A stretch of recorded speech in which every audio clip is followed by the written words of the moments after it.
গল্পতরু চ্যানেলে আপনাদের সাথে আছি আমি রাজ। শুরুতে একটি বিশেষ কথা আপনাদের সাথে শেয়ার করতে চাই। সেটা হচ্ছে আমরা কিন্তু একটি নতুন চ্যানেল তৈরি করেছি। আপনারা অনেকেই জানেন। চ্যানেলটির নাম হচ্ছে কসমিসোল। কসমিসোল ইংরেজি চ্যানেল। এর বাংলা চ্যানেলটি হচ্ছে কসমিসোল বাংলা। আপনারা হয়তো এই চ্যানেল দুটির লিংক স্ক্রিনে কোথাও পেয়ে যাবেন অথবা আমাদের ডেসক্রিপশন বক্সে চ্যানেলটির লিংক দেয়া থাকবে। এছাড়া আমাদের হোম পেজে গেলেও চ্যানেল দুটির লিংক পাবেন।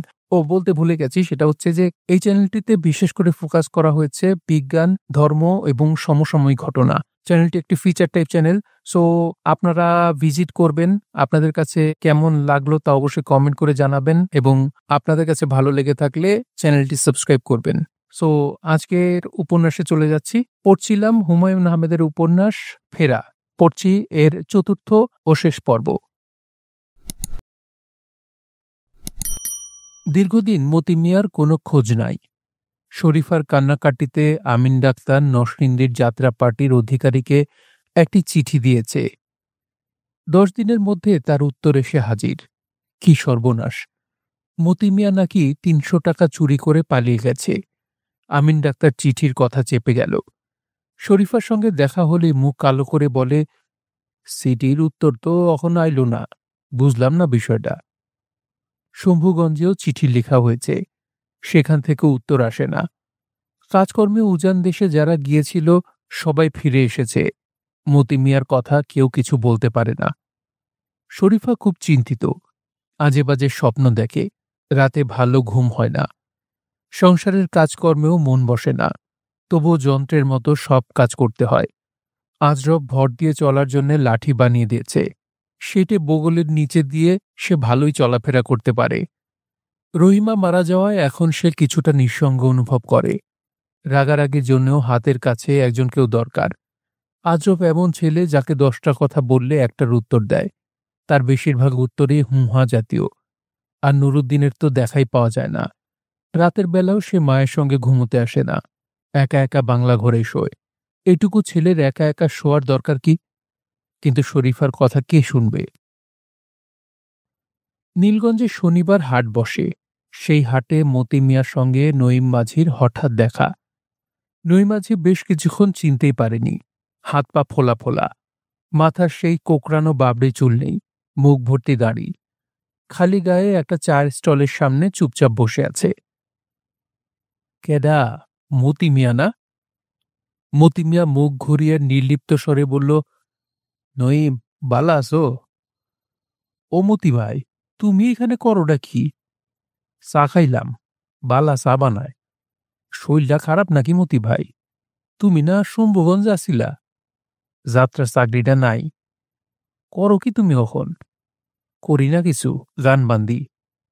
বাড়ি যাইতা না? লও আমার সাথে, নাও লইয়া আইছি। না, অহন যাইতা না তো কোন সময় যাইবা? অহন একটু অসুবিধা আছে। কি অসুবিধা? বাড়িতে বেহাই চিন্তা করতেছে। মতি মিয়া খানিক্ষণ চুপ করে থেকে থেমে থেমে বলল, একটা সাধে করছি নই। নই মাঝির মুখে কথা সরে না। বলো কি মতি মিয়া, কবে করলা? মাস 2 হইল। তাজ্জব করলা তুমি মতি ভাই। মতি মিয়া ইতস্তত করে বলল, কেউ রে হুনায়ও না, তোমার আল্লাহ দোহাই। নই মাঝি কাউকে বলল না, শুধু আজরফকে বলল, পাঁচ কান করিস না আজরফ, নিজে গিয়ে দেখ আগে, তোর মারে হুনাইস না, মাইয়া মানুষ বেহুদা চিল্লাইব। আজরফের কোনো ভাবান্তর হয় না, যথা নিয়মে কাজকর্ম করে। তারপর একদিন বাঁশ আর চাটাই দিয়ে রহিমার ঘর ঠিকঠাক করতে থাকে। শরীফার কাছে এই সমস্ত ব্যাপারটি খুব রহস্যময় মনে হয়। হঠাৎ কাজকর্ম ফেলে ঘরদুয়ার ঠিক করার দরকারটা কি? নুরুদ্দিনকে ডেকে জিজ্ঞেস করে, ঘর ঠিকঠাক করে যে, বিষয়টা কি? আমি জানি না, তুই গিয়া জিগা। তুমি জিগাও গিয়া, আমার ঠেকা নাই। শরীফার নিশ্চিত ধারণা হয় আজরফ সম্ভবত বিয়ে করতে চায়। বিয়ে করতে চাওয়াটা দোষের কিছু না, কিন্তু সবকিছুরই তো একটা সময় অসময় আছে। চাইলেই তো আর বিয়ে দিয়ে দেওয়া যায় না। দেশ জুড়ে আকাল, ঘরের মানুষটার কোনো খোঁজখবর নাই। টাকা পয়সা অবশ্যই আছে, ভালোই আছে। ধান বেচা টাকা, উজান দেশ থেকে নিয়ে আসা টাকা। এদিকে সরকাররাও নিশ্চয় ভালো দিচ্ছে।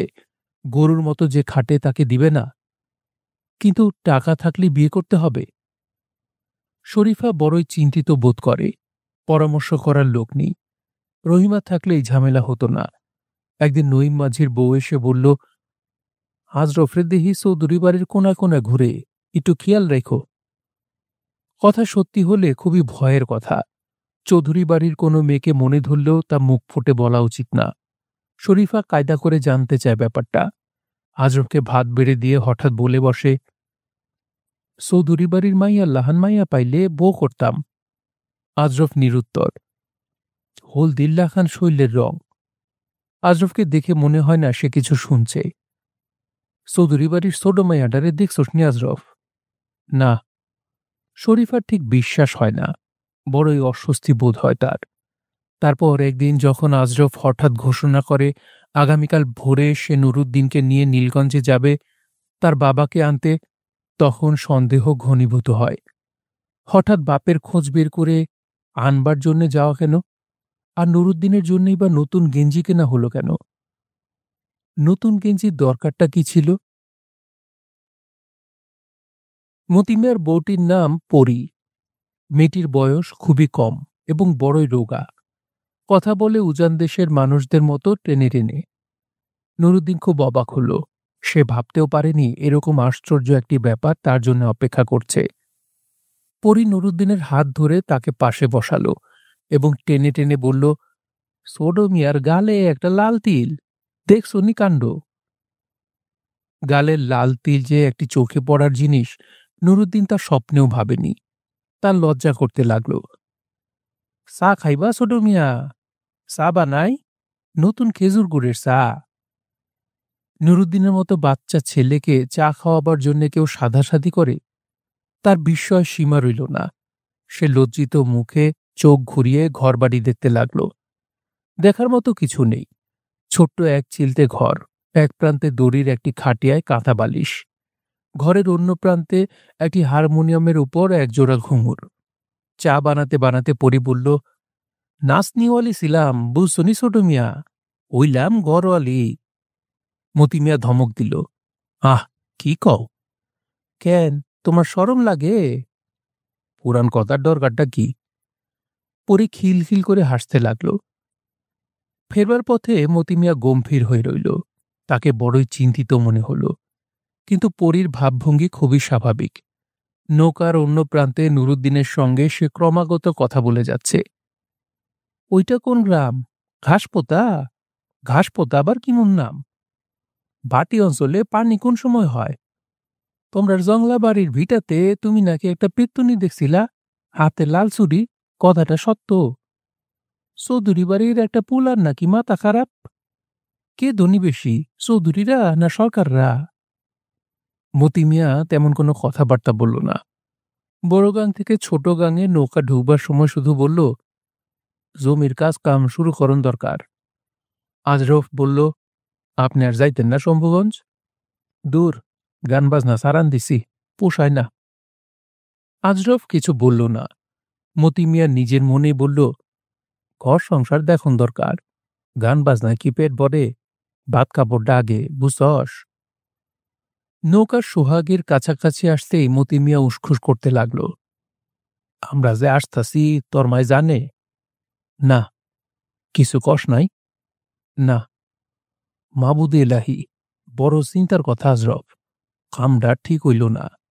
আমি ভাবছি তোর মা বোধ হয় নেওনের লাগি পাঠাইছে।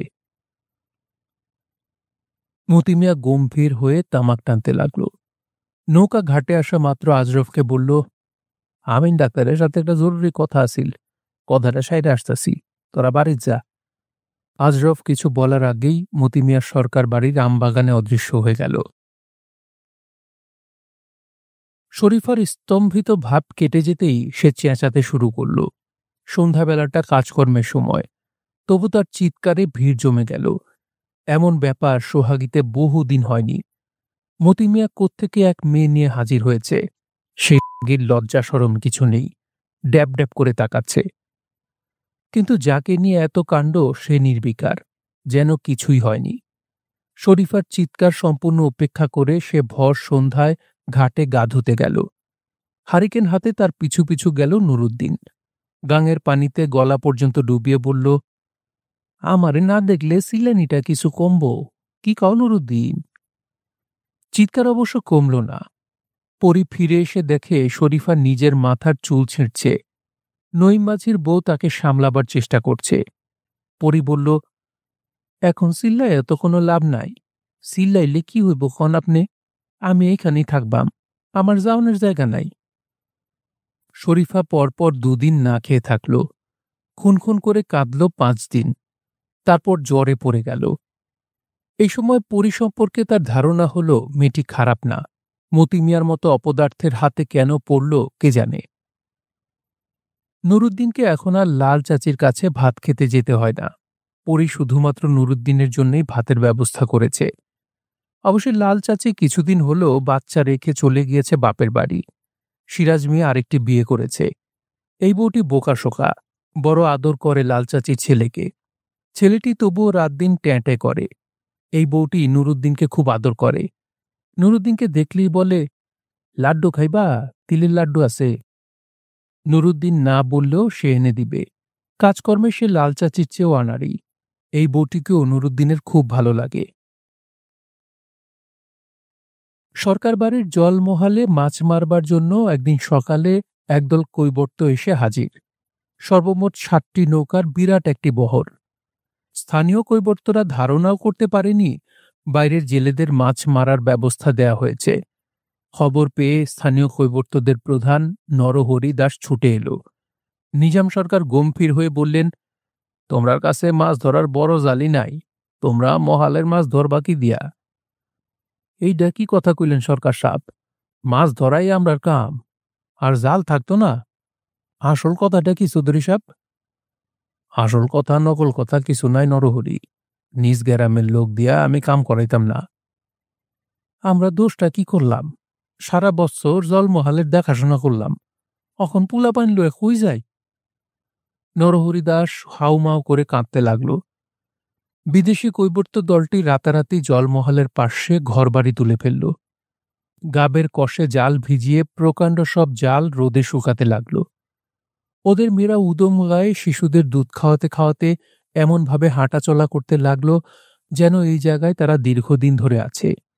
রাতারাতি নতুন বসতি তৈরি হল। হাঁস মুরগি চড়ছে, গরু দোয়ানো হচ্ছে। সন্ধ্যার পর খোলা জায়গায় আগুন জ্বালিয়ে গান বাজনার আয়োজনও হল।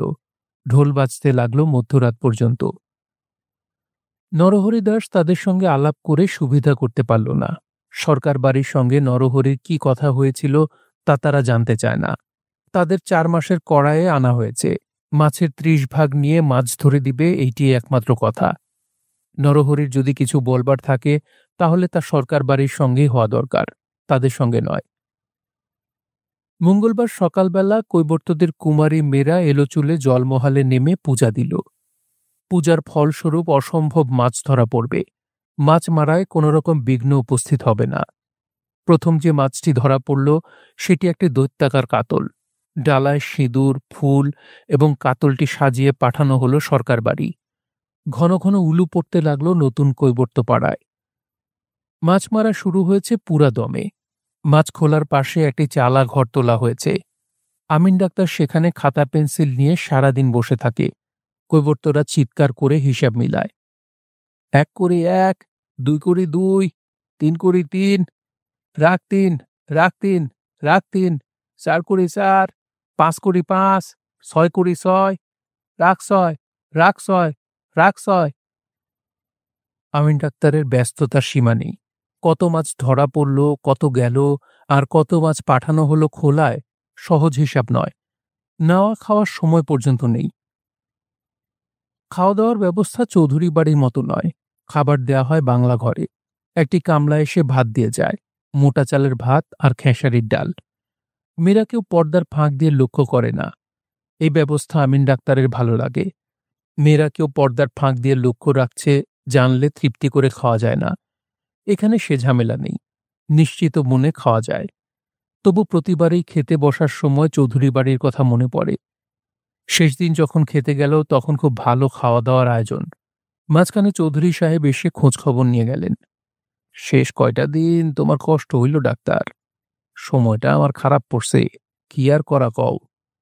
না না চৌধুরী সাহেব, কি কন আপনি? কোনদিন চিন্তাও করছি না আমার বাড়ির অতীত ৪ পদের নিচে খানা খাইব। চৌধুরী সাহেব কিছুক্ষণ থেকেই চলে গেলেন। খাওয়া দাওয়ার শেষে বউটি যথারীতি মিষ্টি গলায় বলল, পেট ভরছে ডাক্তার চাচা? আমিন ডাক্তারের চোখে পানি এসে গেল।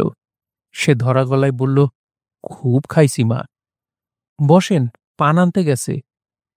আমিন ডাক্তার থেমে থেমে বলল, অনেক ভদ্রলোক দেখছি মা এই জীবনে, কিন্তু চৌধুরীর মতো ভদ্রলোক দেখলাম না। বউটি অনেকক্ষণ কোনো কথা বলল না। আমিন ডাক্তার যখন চলে যাবার জন্য উঠে দাঁড়িয়েছে, তখন শান্ত গলায় বলল, ডাক্তার চাচা, আমার বিয়ার সময় এরা কিন্তু কয় নাই ছেলেটা পাগল। ৬ বৎসর বিয়া হইছে, কিন্তু আমারে বাপের বাড়ি যাইতে দেয় না। আমার বাপ চাচা গরিব মানুষ, তারা কি করব কন? আমিন ডাক্তার স্তব্ধ হয়ে বসে রইল। বউটি মনে হলো কাঁদছে। আমিন ডাক্তার থেমে থেমে বলল, মা, আমি খাস মনে দোয়া করতেছি ছেলেটা বালা হইয়া যাইব। মাথার দোষ থাকতো না। তুমি দেখবা, নিজেই দেখবা। ঘর থেকে বেরোবার পরপরই পাগল চেঁচাতে লাগলো, এই শালা আমিন সোরা, তরে আইজ খুন কইরা ফাঁসি যাইয়াম। শালা, তোর একদিন কে আমার একদিন।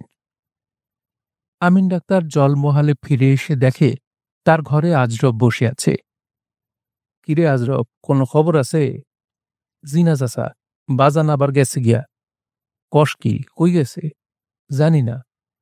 আজরফ চলে যাবার জন্য উঠে দাঁড়াতেই আমিন ডাক্তার দেখল আজরফের চোখ ভেজা। বিষয়টা কি আজরফ, কি হইছে? জমি কিনার লাগেন যে টাকা পয়সা আসিল, বাজান সব লইয়া গেছে। পাতিলের মধ্যে আসিল। কান্দিস না আজরফ, বেড়া মানুষের কান্দন ঠিক না, চোখ মোছ। আজরফ শার্টের হাতায় চোখ মুছল। নুরুদ্দিনের লার বড়শিতে প্রকাণ্ড একটি রুই মাছ ধরা পড়েছে।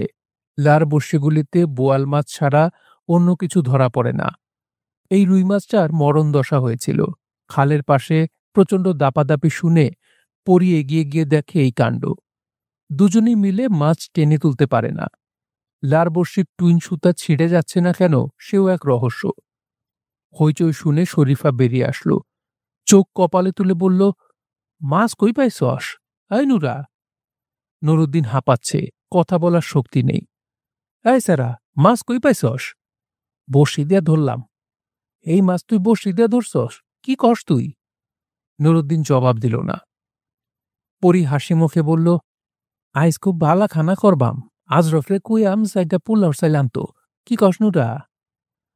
নুরুদ্দিন সব কয়টি দাঁত বের করে হাসে। শরীফা গলা উঁচিয়ে ডাকে, আজরফ, ও আজরফ, উইঠায়। আজরফ সারা রাত নৌকা চালিয়ে মাছ নিয়ে যায় নীলগঞ্জে। দিনের বেলা পড়ে পড়ে ঘুমায়। ডাকাডাকি শুনে সে বাইরে এসে অবাক।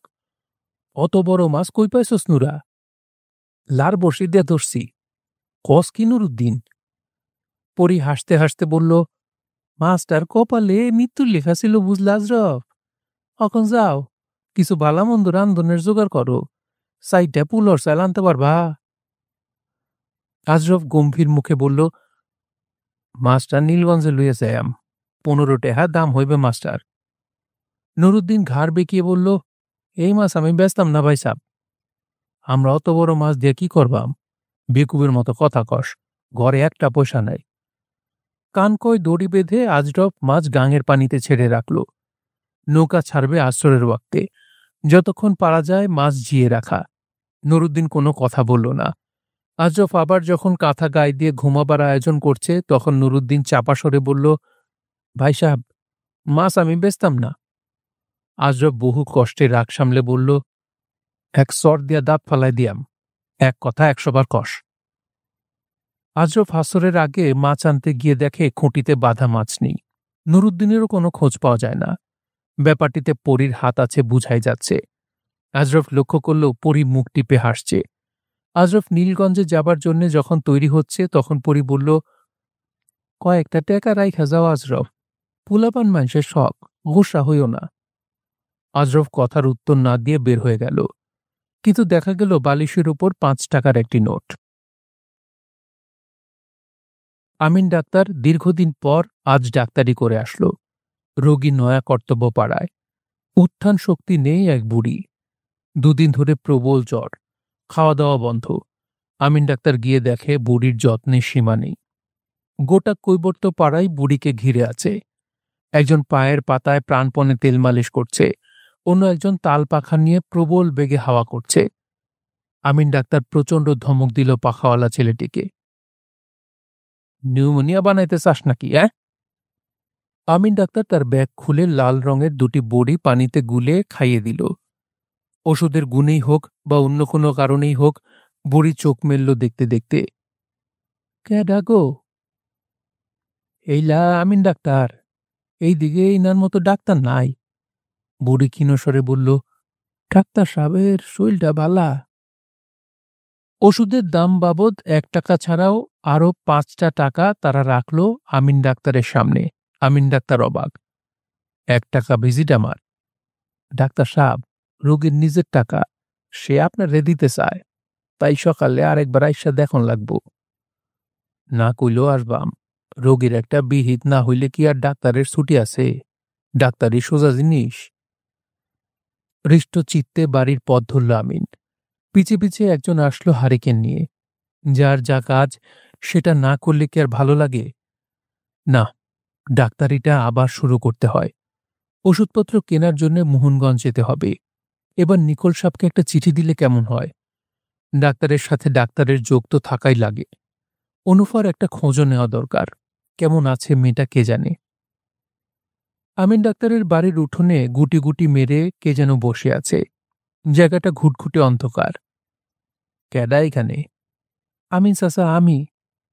তুই অত রাইতে কি করস? নুরুদ্দিন ফুপিয়ে কেঁদে উঠল।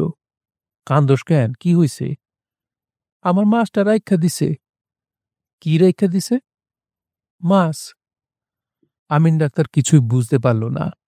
হারিকেনের আলোয় দেখল নুরুর সমস্ত গায়ে কালশিটে পড়েছে, ঠোঁট কেটে রক্ত কালো হয়ে জমাট বেঁধে আছে, ডান গাল ডালিমের মতো লাল হয়ে উঠেছে।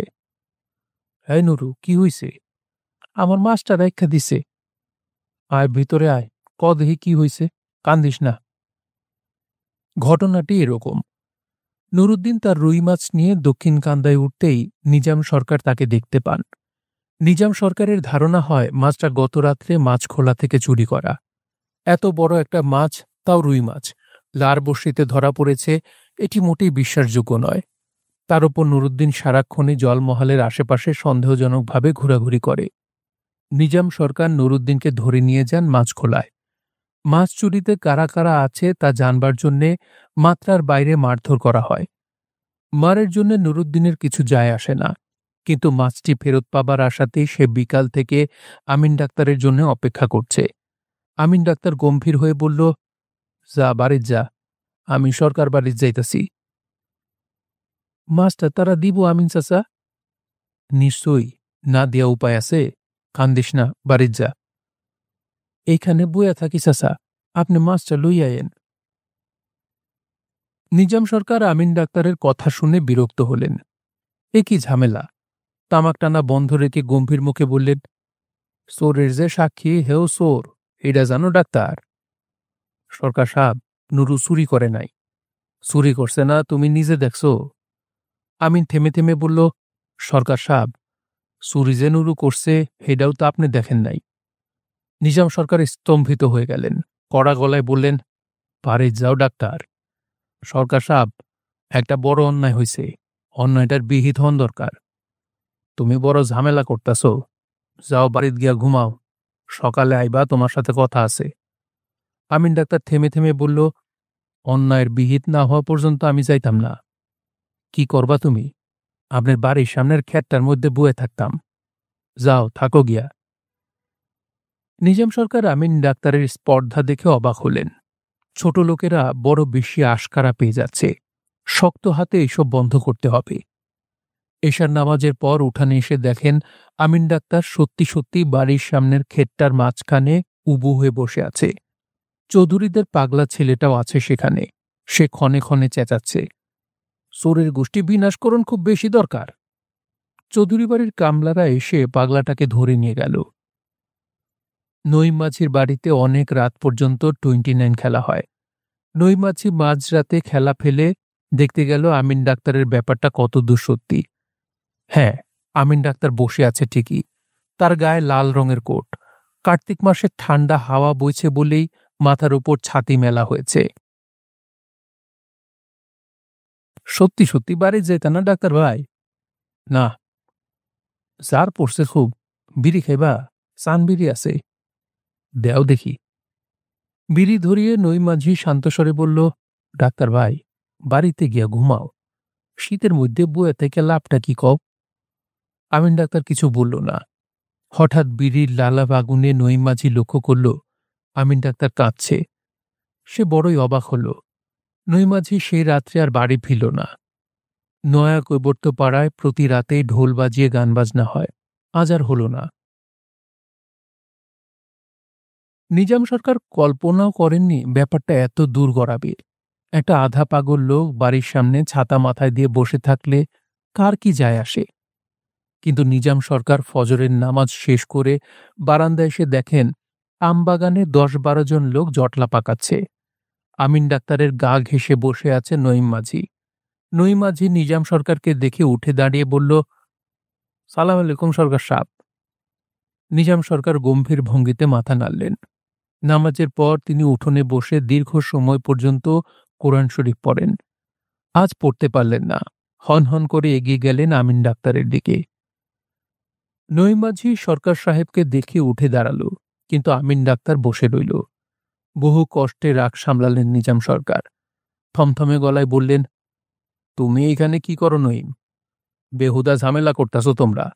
আমি থানাতে খবর দিয়াম। যাও, বাড়ি যাও। আচ্ছা। নঈম মাঝি কিন্তু বাড়ি গেল না। আমিন ডাক্তারের পাশে বসে একটা বিড়ি ধরালো। জলমহালে গিয়ে সরকার সাহেবের মাথায় রক্ত উঠে গেল। মাছ মারার কোনো আয়োজন নেই।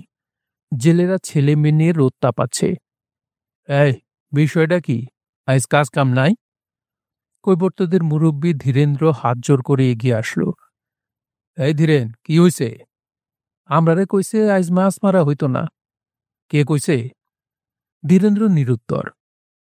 বল, কে কইছে? হাসেম সাহেব কইছেন। হাসেম সাহেব? ডাক তো হাসেম সাহেব রে, দেখি বিষয়টা কি। হাসেম সাহেব আমিন ডাক্তারের সঙ্গে মাছের হিসাব রাখে। লোকটি মহা ধুরুন্ধর। এসেই অবাক হয়ে বলল, আমি আবার কোন সময় কইলাম? ফাইজলামির জায়গা পাও না, যত ছোট্ট লোকের দল। যাও, কামে যাও। কার্তিক মাসের শেষাশেষি জমি তৈরির কাজে সবাই ব্যস্ত থাকার কথা, কিন্তু সোহাগীর লোকজন সেদিন কেউ কাজে গেল না। সরকার বাড়ির আশেপাশে ঘুরঘুর করতে লাগল। দুপুরবেলা আসলেন চৌধুরী সাহেব। গম্ভীর হয়ে বললেন, ঝামেলাটা মিটায় ফেলো নিজাম। লোকটা না খায় আছে। কি করতে কন আমারে? মহাল থেকে একটা বড় মাছ ধইরা মতি মিয়ার বাড়িতে পাঠায় দাও। একটা মাছে তোমার কিছু যাইতে আসতো না। চৌধুরী সাহেব, নরম হইলে গাঁও গ্রামে থাকন যায় না। আইজ একটা মাছ দিলে কাইল দেওয়ান লাগবো 10টা। লোকটা না খায় থাকবো? আমি কি করতাম তার? আমি কি তারে কইছি না খায় থাকতে? চৌধুরী সাহেব গেলেন আমিন ডাক্তারের কাছে। গায়ে হাত দিয়ে বললেন, ডাক্তার, আয়ো আমার সাথে, সাইটটা ডাইল ভাত খাও। হাও দেখি আমার সাথে। একটা মীমাংসা না হইলে কেমনে যায় চৌধুরী সাহেব? কয়দিন থাকবাই ভাই? ধরো যদি মীমাংসা না হয়, যতদিন না হয় ততদিন থাকবাম। বিকালের দিকে আকাশ অন্ধকার করে বৃষ্টি নামল। কার্তিক মাসে এরকম বৃষ্টি হয় না কখনো। ছাতা মাথায় দিয়ে আমিন ডাক্তার উবু হয়ে বসে বসে ভিজতে লাগল। নিজাম সরকারের বিরক্তির সীমা রইল না। রাতের বেলা তাঁর জামাই আসার কথা। সে এসে যদি দেখে এমন একটা অবস্থা, সেটা মোটেই ভালো হবে না। অবশ্যই মোহনগঞ্জ থানায় খবর পাঠানো হয়েছে। সন্ধ্যার মধ্যে থানাওয়ালাদের আসবার কথা। এলে ঝামেলাটা চুকে। নিজাম সরকার তামাক টানতে লাগলেন। সন্ধ্যার আগে আগে ধীরেন্দ্র এসে হাজির। সে নাকি কি বলতে চায়। নিজাম সরকার গম্ভীর মুখে বললেন, কি কইতে চাও? ধীরেন্দ্র হাত কচলাতে লাগল। সে একটি বিশেষ কথা বলতে এসেছে। চুক্তি অনুযায়ী যে 20 ভাগ মাছ ওদের প্রাপ্য, সেখান থেকে সে 5টা বড় বড় মাছ মতি মিয়ার কাছে পাঠাতে চায়। নিজাম সরকার গলা ফুলিয়ে জিজ্ঞেস করলেন, মাছ দিতে চাও? আগে চাই। কেন? কারণটা আমারে কও। কোনো কারণ নাই। ঝামেলাটা মিটাইতে চাই। ঝামেলা কি? আর ঝামেলা যদি থাকেই, তুমি সেটা মিটাইবার কে? তুমি কোন মাতবর? ধীরেন্দ্র তবু যায় না, উসখুস করে। যাও, এখন তুমি বিদায় হও। সন্ধ্যাবেলা বহু লোকজন আবার সামনে এসে জড়ো হল। বৃষ্টি বন্ধ হয়েছে। পশ্চিম আকাশে অল্প অল্প আলো হয়ে থাকায় অস্পষ্টভাবে সবকিছু নজরে আসে। থানাওয়ালাদের এসে পড়া উচিত। কেন এখনো আসছে না কে জানে। জামাই রাত ৯টার মধ্যে এসে পড়বে। কি কুৎসিত ঝামেলা। নিজাম সরকার হঠাৎ করে ঠিক করলেন আমিন ডাক্তারকে ডেকে পাঠাবেন। আর ঠিক তখনই মাছের খোলার একটা দিক আলো হয়ে উঠল।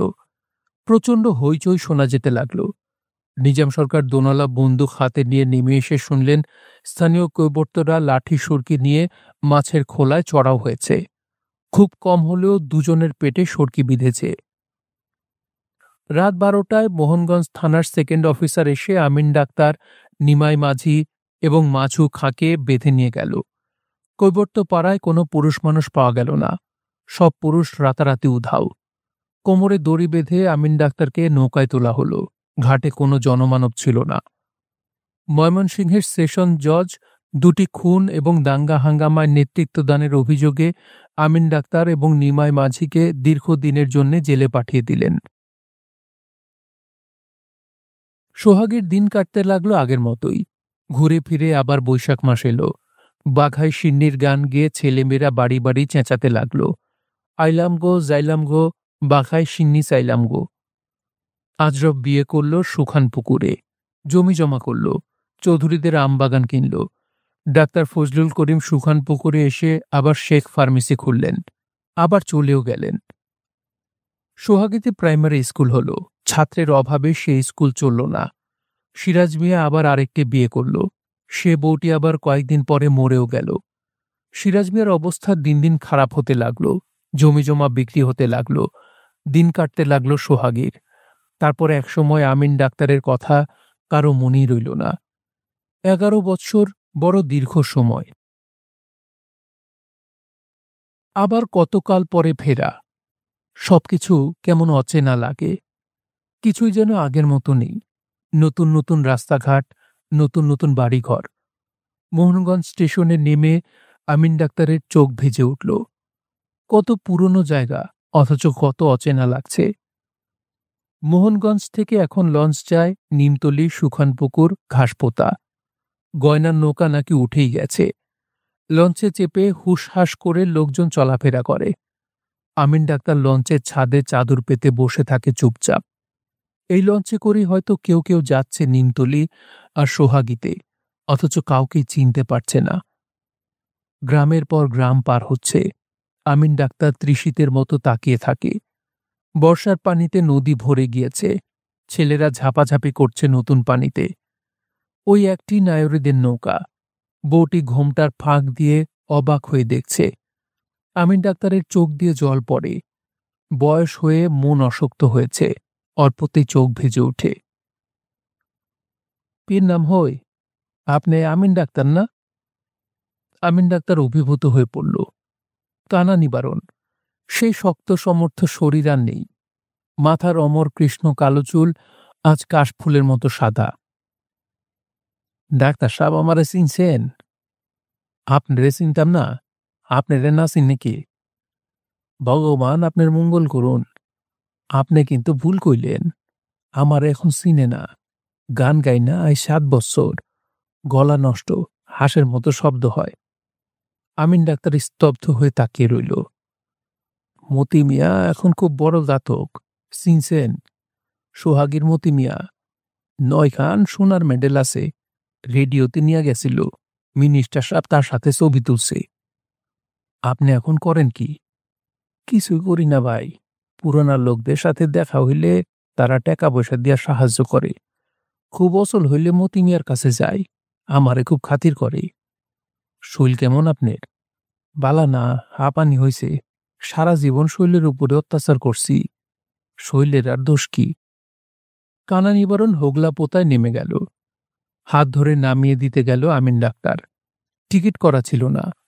লঞ্চের একটা লোক কি একটা গাল দিয়ে কানা নিবারণের শার্ট চেপে ধরতেই আমিন ডাক্তার উঁচু গলায় বলল, কার সাথে বেয়াদবি করো? জানো ওই লোককে? ঘাতক কানা নিবারণ। ইনার মতো বড় ঘাতক এই পৃথিবীতে নাই। কয় টাকা ভাড়া হইছে? আমার কাছ থেকে নাও, আর ইনার পাও ধইরা মাপ চাও। নিমতলি পৌঁছতে পৌঁছতে বিকাল হয়ে গেল। কত পরিচিত ঘরবাড়ি। ওই তো দক্ষিণমুখী বটগাছ, এর নিচেই হাট বসে প্রতি বুধবার। ওই তো উত্তরবন্দ। এমন ঘন কালো পানি অন্য কোনো হাওরে নেই। বড় মায়া লাগে।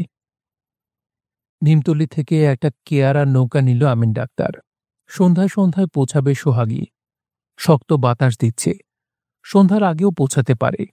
নৌকার মাঝে নৌকা ছেড়ে জিজ্ঞেস করল, আপনি কে ডাকু? চিনা চিনা লাগে। আমি আমিন। আমারে চিনছেন? না, তুমি কেডা? আমি কালাচানের ছোটপোলা বাদশা মিয়া। আপনার কাছে লেখাপড়া শিখছি। পা ছুঁয়ে সালাম করল বাদশা মিয়া। অনেক খবর পাওয়া গেল তার কাছে। আজরফ একজন সম্পূর্ণ চাষি এখন। দুটি মেয়ে তার। বড় মেয়ের নাম আতাবানু, স্কুলে যায়। এই স্কুল হয়েছে নাকি? হসাসা, টিনের সালা। আমিন ডাক্তার চমৎকৃত হয়। চৌধুরীর খবর কি? 2 চৌধুরী মারা গেছে, 5-6 বছর হয়। বউটা চৌধুরী বাড়িতেই আছে। মতি চাচার খবর কিছু শুনছেন? কিছু কিছু শুনছি। খুব বড় ঘাতক হইছে। প্রত্যেক বছর একবার কইরা আসে এই দিকে। গানের রেকর্ড হয়েছে মতি চাচার, 5 টাকা কইরা দাম। চৌধুরীর অবস্থা কেমন এখন? খুব খারাপ। জ্ঞাতিরা মামলা মোকদ্দমা কইরা সব শেষ কইরা দিছে। পুত্র সন্তান তো কেউ ছিল না চৌধুরীর। আরেকটি আশ্চর্য হওয়ার মতো খবর দিল বাদশা মিয়া। নিকোল সাহেব ডাক্তার অনুফাকে নিয়ে বিলাত চলে গেছেন। যাবার আগে অনুফাকে নিয়ে গ্রামে এসেছিলেন। এক রাত ছিলেন আজরফের বাড়ি। মাইয়াটা কি যে সুন্দর হইছে চাচা, আর কি আদব লেহাজ। তোর বাপের কোনো খোঁজ পাওয়া গেছে? না। গ্রামে ঢুকবার মুখেই মিনার দেওয়া সুন্দর মসজিদ চোখে পড়ল। পাকা মসজিদ দিছে কেড়ে বাচ্চা? সরকার সাবরা দিছে। মুলুবি আছে মসজিদের। জুম্মার দিন মানুষের জায়গা দেওয়া যায় না। শুকান পুকুর থেকেও মানুষের নামাজ পড়তে আইয়ে। আমিন ডাক্তার মতি মিয়ার বাড়িতে না গিয়ে চৌধুরী বাড়ি উঠল। তাকে অবাক করে দিয়ে চৌধুরী বাড়ির বউ তার 5 ছুঁয়ে সালাম করল। আগের সেই কঠিন পর্দার এখন আর প্রয়োজন নেই। ভালো আছো মা বেটি? ভালো আছি ডাক্তার চাচা। দীর্ঘ 11 বছর পর আবার চৌধুরী বাড়ি খেতে বসল আমিন ডাক্তার। কেউ তো তাকে সারা জীবনেও এত যত্ন করে খাওয়ায়নি। বারবার চোখ ভিজে ওঠে। পান হাতে নিয়ে বউটি আগেকার মতো মিষ্টি গলায় বলল, পেট ভরছে চাচা? ভরছে মা, শুকুর আলহামদুলিল্লাহ। খাওয়া দাওয়া শেষে বাইরের জ্যোৎস্নায় এসে বসে থাকে আমিন ডাক্তার। বউটি এসে বসে দাওয়ায়। একসময় মৃদু স্বরে বলে, আপনার কথা ঠিক হয়েছিল চাচা। কোন কথা? আপনি যে কইছিলেন ওর মাথার দোষটা সারব, মরবার 1 বছর আগে সত্যি সারছিল। খুব ভালো ছিল। আমার নিয়ে আষাঢ় মাসে আমার বাপের দেশে বেড়াইতে গেছিল। বউটি চোখ মুছে একটি ছোট্ট নিঃশ্বাস ফেলল। আমার নিয়ে ময়মনসিংহ গেছিল। একটি হোটেলে আসিলাম, বাইস্কোপ দেখলাম ডাক্তার চাচা। আইজার চৌধুরীর উপরে আমার কোনো রাগ নাই। বউটি ফুঁপিয়ে ফুঁপিয়ে কাঁদতে লাগল। কত পরিবর্তন না হয়েছে সোহাগীর। একটা দাতব্য ডাক্তারখানা হয়েছে। সেখানে সপ্তাহে একদিন একজন সরকারি ডাক্তার এসে বসেন। অল্প বয়স, মেডিকেল কলেজ থেকে পাশ করে এসেছেন। খুব নাকি ভালো ডাক্তার। এক ফোঁটা দেমাগ নেই শরীরে। গত বছরের বাঘায় শিন্নির সময় ছেলেপুলেদের সঙ্গে মিলে খুব নাচানাচি করেছেন। শরীফার চলৎ শক্তি নেই। বিছানায় রাত দিন শুয়ে থাকতে হয়। অসম্ভব বুড়িয়ে গেছে, কথাবার্তাও অসংলগ্ন। আমিন ডাক্তার যখন বলল, দোস্তাইন শৈলটা বালা, শরীফা শূন্য দৃষ্টিতে তাকাল। আমি আমিন, আমিন ডাক্তার। শরীফা চিনতে পারল না। খানিক্ষণ চুপ থেকে চাপা গলায় বলল, এরা আমারে বাদ দেয় না। আমারে না খাওয়ায় মারণের ইচ্ছা। আজরফ হারামজাদারে সালিশে ডাইক্কা জুতা পিটা করণ দরকার। আপনি আজরফ হারামজাদারে একটা ধমক দিয়া যান। দোস্তাইন, আপনি আমারে চিনতে পারতেছেন না। আজরফ হারামজাদা ইন্দুর মারা বিষ কিনে রাখছে, পানির সাথে মিশায় খাওয়াইতে চায়। আজরফ মনে হলো আমিন ডাক্তারকে হঠাৎ উদয় হতে দেখে ঠিক সহজ হতে পারছে না। কোথায় উঠেছে, কোথায় খাচ্ছে কিছু জিজ্ঞাসা করল না। নিজের বাড়িতে এসে উঠবার কথাও বলল না। থেমে থেমে বলল, সোহাগীতে থাকবেন নি ডাক্তার চাচা? আর যাইবাম কই ক? ডাক্তারি কইরা তো আর কামাইতে পারতেন না। সরকারি ডাক্তার আছে এখন, বালা ডাক্তার। অখন আর কাজ কামের বয়স নাই আজরফ, শরীরটা নষ্ট হয়ে গেছে। নুরুদ্দিন লম্বা চড়া জোয়ান হয়েছে, বাপের মতো লম্বা চুল ঘাড় পর্যন্ত এসেছে। আমিন ডাক্তার বলল, তুইও গান গাস নাকি নুরা? জিনা চাচা। জংলা ভিটার ঘাটে যাস? না চাচাজি, অখন আর যাই না। আমারে লইয়া একদিন জংলা ভিটার ঘাটে যাইস। কেন চাচা? দেখনের ইচ্ছা হইছে। এই দীর্ঘ সময় জংলা ভিটার ঘাটের কোনো পরিবর্তন হয়নি, জায়গাটির বয়স বাড়েনি। আমিন ডাক্তার অবাক হয়ে দেখল সেই ড্যাফল গাছটি এখনো আছে। নুরুদ্দিন লগি দিয়ে খুন্দা ঠেলছিল। সে হালকা গলায় বলল, জংলা ভিটায় মাইট আছে চাচা। কে কইছে? আমার মনে হয়। খুন্দা এগুচ্ছে খুব ধীর গতিতে। ডেফল গাছের বাঁকটি পেরোতেই আমিন ডাক্তার বলল, এইখানে তুই একটা মেয়ে মানুষ দেখছিলি, পানির মধ্যে ভাসতেছিল, হাতের মধ্যে লাল ছুরি, তোর মনে আছে? নুরুদ্দিন থেমে থেমে বলল, আছে চাচা, স্বপ্ন দেখছিলাম কিংবা চোখের ধান্দা। নুরুদ্দিনের অস্বস্তি লাগে, ফ্যাকাশে ভাবে হাসে। তুই ঠিকই দেখছিলি, স্বপ্ন টপ্ন না। আমি এই জিনিসটা নিয়ে অনেক চিন্তা করছি। জেলখানাতে চিন্তার খুব সুবিধা আছিল রে নুরা। নুরুদ্দিন চুপ করে রইল। আমিন ডাক্তার একটা সিগারেট ধরিয়ে কাশতে লাগল। কাশি থামিয়ে শান্তস্বরে বলল, একটা কথা মন দিয়া শুন। মেয়েটার হাত ভর্তি আসিল লাল ছুরি। হাত ভর্তি ছুরি কোন সময় থাকে জানোস নুরা? না। যখন নতুন ছুরি কিনে। যত দিন যায় তত ছুরি ভাঙে আর কমে। কিছু বুঝতেছস? না। সোহাগীতে সেই বৎসর ছুরি আলি আসিল শ্রাবণ মাসে। সব মেয়েরা ছুরি কিনছে, তোর মাও কিনছিল। নুরুদ্দিন ক্ষীণস্বরে বলল, আপনি কইতেছেন মেয়েটা সোহাগীর? হ্যাঁ, কিন্তু সোহাগের কোনো মেয়ে তো মরে নাই চাচাজি। মরে নাই কথাটা ঠিক না নুরা। বানের সময় সরকার বাড়ির একটা বউ নিখোঁজ হয়েছিল। কত খোঁজাখুঁজি করল, তোর মনে নাই? আছে। আমিন ডাক্তার চাপা স্বরে বলল, বানটা হয়েছিল কিন্তু জংলা ভিটার ঘটনার 3 দিন পরে। নুরুদ্দিন লগি হাতে চুপ করে দাঁড়িয়ে থাকে। বহুকাল আগে থরৈকল গাছ থেকে অসংখ্য কাক কাকা করে ডেকে উঠেছিল। আজও হঠাৎ চারদিক থেকে কাক ডাকতে লাগল। নুরুদ্দিন হাত থেকে লগি ফেলে দিল। আমিন ডাক্তার শান্তস্বরে বলল, ভয় পাইছস নুরা? পাইছি। ডরের কিছু নাই, চল ফিরত যাই। ফিরবার পথে আমিন ডাক্তার একটি কথাও বলল না। দক্ষিণ কান্দায় নৌকো বেঁধে দুজনে উপরে উঠে আসলো। আমিন ডাক্তার মৃদুস্বরে বলল, একটা খুব বড় অন্যায় হইছে সরকার বাড়িত। একটা মেয়েরে খুন কইরা ফালাইয়া রাখছিল জংলা ভিটাত। বুঝতাছস তুই নুরা? চাচা, বুঝতাছি। আমি এখন কি করবাম জানস? না। সরকার বাড়ির সামনের ক্ষেতটায় গিয়া বসবাম। বলবাম আপনারা একটা বড় অন্যায় করছেন, তার বিচার চাই। আমিন ডাক্তার হেসে উঠল। এক অপরাহ্নে আমিন ডাক্তার তার ধূলি ধূসরিত লাল কোট গায়ে দিয়ে সরকার বাড়ির সামনে এসে দাঁড়াল। মানুষটি ছোটখাটো, কিন্তু পড়ন্ত সূর্যের আলোয় তার দীর্ঘ ছায়া পড়ল। সন্ধ্যা এগিয়ে আসছে বলেই হয়তো সরকার বাড়ির সামনের প্রাচীন জামগাছ থেকে অসংখ্য কাক কা কা করে ডাকতে লাগল। নির্ঘণ্ট। মাইট, স্বর্ণমুদ্রাপূর্ণ কলসি, সাধারণত মাটির নিচে পুঁতা থাকে এবং অলৌকিক ক্ষমতাসম্পন্ন প্রশ্নবোধক চিহ্ন হয়ে থাকে। এরা নিজেরাই চলাচল করতে পারে।